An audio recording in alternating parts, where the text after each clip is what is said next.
Hey guys, Porcha here, and today we're going to be talking about the legalities of using trademark designs in your sublimation images. This is something that comes up often in the comments, whether it's a question or even just someone making a statement saying don't do that. So we get don't do that, but I wanted to explain to you guys the whys. Now, while I'm discussing the whys and going over my different points, I'm going to show you guys how to sublimate on a few items that I received from the sublimation brand Innosub. I've been rocking with them for quite some time, guys, and they sent me a wireless charging pad, which the insert is glass, that we'll be able to sublimate on, as well as two types of cases, so the regular case and the wallet case. The links for these items will be in the description, as well as my talking points for the legalities of using trademarked logos. Let's go ahead and jump right in. First up, guys, I want to tell you guys about intellectual property rights. So what is that? Intellectual property rights protect creations of the mind, such as inventions, literary and artistic works, and symbols, names, and images used in commerce. This includes trademarks, copyrights, and patents. So what's a trademark? Trademarks protect brand names, slogans, and logos. Using a brand's trademark without permission can lead to legal action.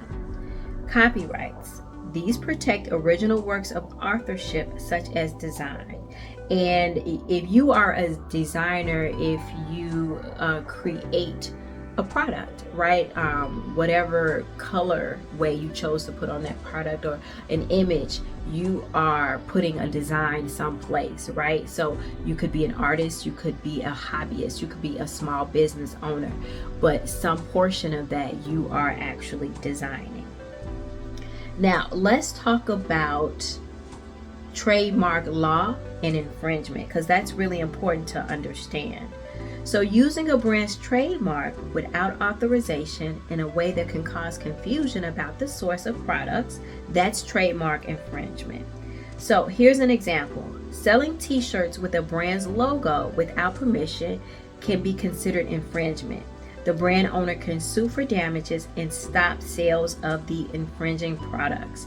Some of you guys may know someone, or it may have happened to you, if someone was selling on Etsy and the shop got shut down for not gaining permission to actually sell a brand logo in their store. So I've heard about it, I've read about it.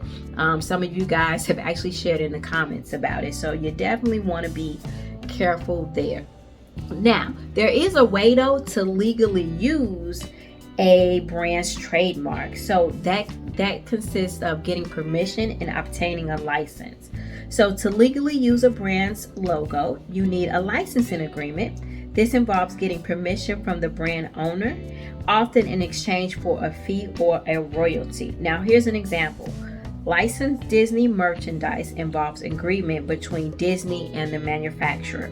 If you were the manufacturer, you would have an agreement with Disney to use their logo, and it may be for a short period of time or it may be for an extended period of time. But if that agreement is in place, it is legal to use their trademark.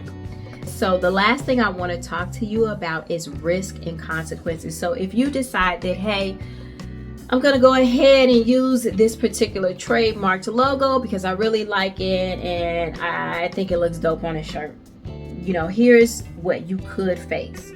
Unauthorized use of a brand can lead to lawsuits, fines, and a mandatory cessation of sales. So they're pretty much saying, we can sue you, pay us some money, and stop what you're doing.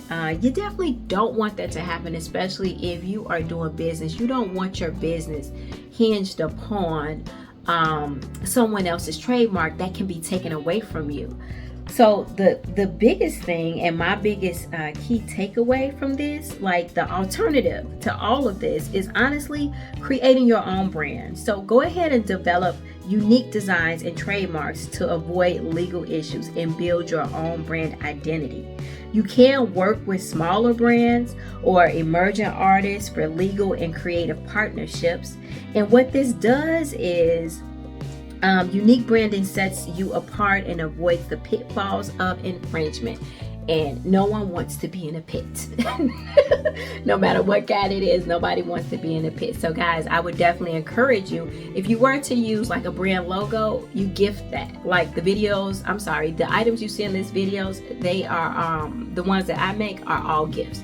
I don't sell anything, especially with someone else's logo on them. And then, like I said, better safe than sorry. Just design your own logo and no one can take it away from you. But guys, that is all I have for you today. I just wanted to share the legalities with using trademark images in your designs. And remember, stay colorful, stay creative, and always find joy in the little things you do. Love you guys. Peace.